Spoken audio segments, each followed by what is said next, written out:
Hello, hello. I am back, and I want to first of all say how sorry I am that it took me so long to come back. I've had a lot of things on my plate. I feel right now like I'm working full time and taking 3 college courses all at the same time. I'm not actually doing that, but that's just what it feels like. I have a lot of stuff that I'm trying to accomplish right now, and that's why it took me longer than I thought it would to come back. I really was planning to come back in January, just after the holidays, and I just never really got around to it. So I am back now, at least for the moment, and I want to say thank you as well to everybody who's been sending me asks. I have quite a few of them in my inbox, and I'm going to go through and try to answer them over the next few weeks. I know I've got kind of a backlog, and of course we'll have a lot more to talk about now that The Ones Who Live is back on. So, or I guess it's on for the first time in this case.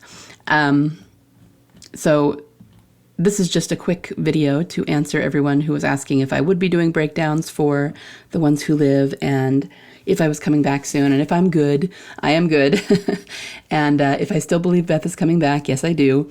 And all of that. So I have quite a few of those in my inbox. And then some that are, more show related and everything.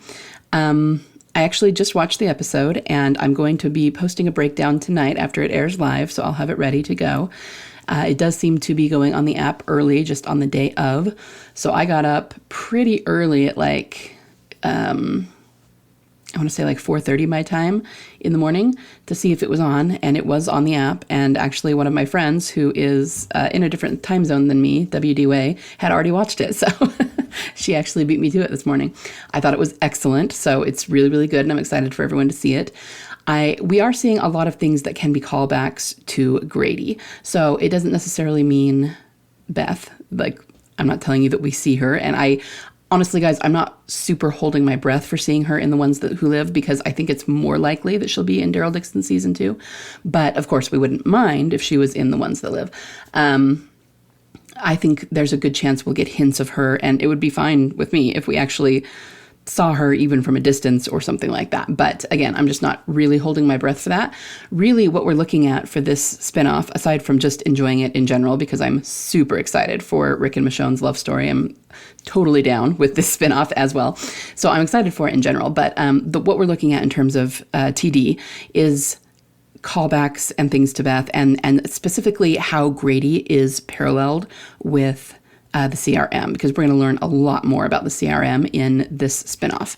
And what I can tell you is that even before I watched the episode, there were several scenes and things that were leaked, and I watched a few of them. And even then, we were seeing some pretty strong parallels to Grady. So what I might recommend for you guys, you could go back and rewatch Beth's episode, like Slab Town, but also I'm noticing some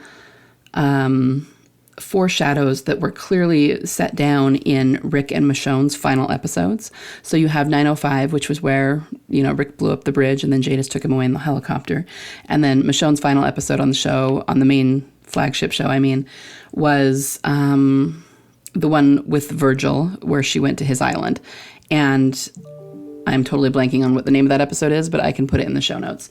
Anyway, she had kind of a dream or a hallucination while she was there about being the person with the orange backpack and Rick and Daryl taking her hostage. And I'm already seeing some parallels. Obviously the things that were put in those episodes were foreshadows of when both these characters would return, and maybe some things that would be happening to them in conjunction with the CRM. Now, why is that important? Well, as I always say, because it shows that, the symbolism is fulfilled always. And we know there's a lot around Beth that hasn't been yet. But more than that, if everything in Rick's episode specifically was a foreshadow of what was to come and what we would see and understand when he showed up again inside the CRM, remember that we did see Beth in that episode in 905. We didn't see her face, but she was lying with, not too far from Daryl in the crowd of people that Rick felt responsible for. And that was important for a lot of reasons. I won't go into all of them right now, but just as a quick recap, everybody else around her who was lying there, even though it was Rick's dream and Rick's hallucination, everyone else was alive at the time as far as Rick knew. Daryl and Rosita and Maggie, they were all there. And so to have Beth there lying among them was a really strong hint that she actually is still alive somewhere. Then there's the fact that we had this weird blood on her arm instead of her head, which was really strange. Nobody really even now knows exactly what that means, but I think it's important. The fact that it was on her arm, I almost wonder... Well, maybe I won't say that just yet. I don't want to give any spoilers for this episode for anyone who hasn't seen any. But it was her arm, and we don't know what that means for Beth, but let's just say there's an arm thing with Rick in this episode. So I don't know if that's connected or not.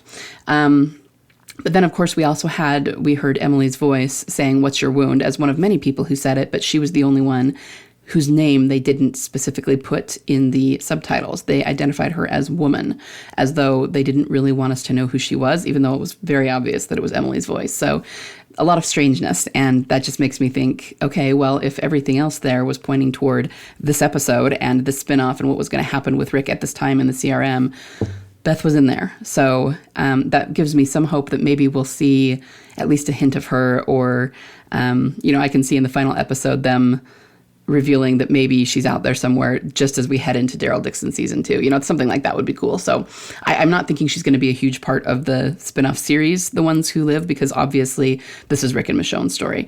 But because of that wholly unnecessary sighting of her in 905, it's got to mean something, right?